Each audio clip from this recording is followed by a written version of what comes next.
Check the ratio, बोला जा रहा है इस रेशियो को चेक करना है कि E square divided by G M P is dimensionless. इसको चेक करना है कि ये जो रेशियो है ये डायमेंशनलेस है। तो सबसे पहले ये जानेंगे नहीं है क्या, ठीक है ना। के जो है इलेक्ट्रोस्टैटिक फोर्स कांस्टेंट है, ई है charge on an electron, and M हो गया मास ऑफ इलेक्ट्रॉन, एमपी हो गया mass of proton, and G है यूनिवर्सल ग्रेविटेशनल कांस्टेंट। एक इलेक्ट्रॉन है, यहां एक प्रोटॉन है, and they are separated by distance R.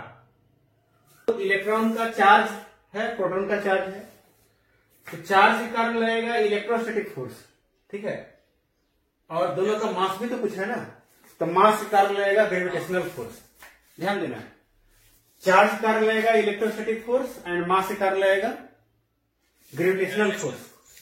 तो इलेक्ट्रोस्टैटिक फोर्स कितना होगा, तो इलेक्ट्रोस्टैटिक फोर्स को मैं लिख रहा हूं एफ ई। मैग्नीट्यूड सेम रहता है, नेचर केवल इलेक्ट्रॉन का माइनस होगा, माइनस 1.6 इंटू 10⁻−19 कूलम, और प्रोटॉन का होता है प्लस 1.6 इंटू 10⁻−19 कूलम। ये हो गया इलेक्ट्रोस्टैटिक फोर्स।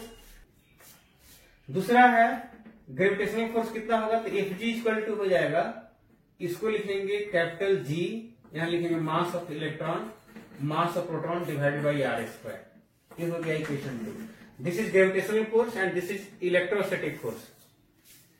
तो अब क्या करते हैं ना कि 1 को डिवाइड करते हैं, देयरफॉर 1 डिवाइड बाई 2 इंप्लाइज 1 को 2 से डिवाइड करेंगे तो क्या होगा, यहां लिखेंगे F E divided by F G, F E divided by F G. तो क्या होगा, थोड़ा समझना है, आर स्क्वायर तो कट जाएगा ना डिवाइड करने के बाद। Yes sir.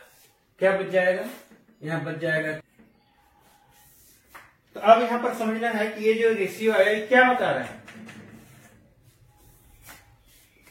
ये क्या बता रहा है। तो बोल सकते हैं ना कि it is the ratio of electrostatic force and gravitational force acting between N electron and a proton, ठीक है ना।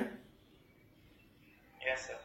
अब यहाँ ये बोला जा रहा है कि इसको चेक करना है कि ये जो रेशियो है ये डायमेंशनलेस है। तो यहाँ ऐसे भी बोल सकते हैं कि क्या है, फोर्स का रेशियो है ना, तो क्या होगा, डायमेंशनलेस हो जाएगा। लेकिन यहाँ ऐसे नहीं बनाना है, इसको लिखना होगा, सबका डायमेंशन लिखेंगे अलग अलग, ठीक है।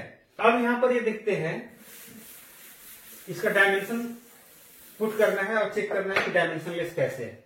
यहाँ ध्यान देना, पहले के का डायमेंशन क्या होगा, तभी हमने पहले पढ़ा था, ए इक्वल टू क्या है, के है ना, यहाँ Q1 है, Q2 डिवाइडेड बाई है आर स्क्वायर। तो के क्या हो जाएगा, के हो जाता है ना F R square divided by Q1 Q2। तो यहाँ फोर्स का डायमेंशन कितना होता है, फोर्स का हो जाएगा एल टू द पावर -2, और डिस्टेंस का कितना हो जाएगा एल स्क्वायर, ठीक है ना। चार्ज का हो जाएगा 80, फिर इंटू हो जाएगा चार्ज का 80। एम कितना होगा, एल क्यूब हो जाएगा, और टी की पावर कितना हो जाएगा, टी की पावर कितना होगा, -2 है, यहाँ 2, तो टी की पावर ये ऊपर जाएगा तो हो जाएगा -4 and A to the power -2। तो ये डायमेंशन निकल गया के का। चार्ज का डायमेंशन क्या होगा, चार्ज का डायमेंशन 80, ठीक है ना। जी का डायमेंशन क्या होगा, तो जी का डायमेंशन के लिए ऐसे समझना है, हमने पढ़ा था अभी थोड़ा देर पहले हमने पढ़ा था कि जिसे एफ इक्वल टू था जी m1 m2 by R square. तो यहां से जी निकालेंगे तो हो जाएगा F R square divided by m1 into m2। तो एफ हो जाएगा कितना, तो हाँ वही M L to the power -2, और आर स्क्वायर हो जाएगा एल स्क्वायर, और यहाँ हो जाएगा एम, यहाँ हो जाएगा एम, ठीक है ना। तो क्या होगा यहाँ, एक एम कट जाएगा, m to the power -1, L का हो जाएगा क्यूब, और टी का पावर -2। अब सारा डायमेंशन जो है ना यहां पुट कर देते हैं। के का डायमेंशन कितना है, के का, तो के का अभी मैंने निकाला m L cube T to the power -4 A to the power -2, ये हो गया। और दूसरा है ई स्क्वायर, तो ई का डायमेंशन 80 है, तो यहां हो जाएगा A square T square. G का डायमेंशन अभी हमने निकाला कितना, m to the power -1 L cube T to the power -2, और यहां हो गया मास ऑफ इलेक्ट्रॉन m, फिर मास ऑफ प्रोटॉन m, ठीक है ना। Yes, sir. अब क्या होगा थोड़ा समझना है, ई एम से एम कैंसिल आउट हो गया, ई एम और यहाँ पे m-1 खत्म हो गया। Yeah. अच्छा, फिर एल क्यू पूरा पूरा कट जाएगा, Yes, sir. टी के पावर -4 है और टी के पावर 2, तो यहाँ टी के पावर -2 हो जाएगा ऊपर में,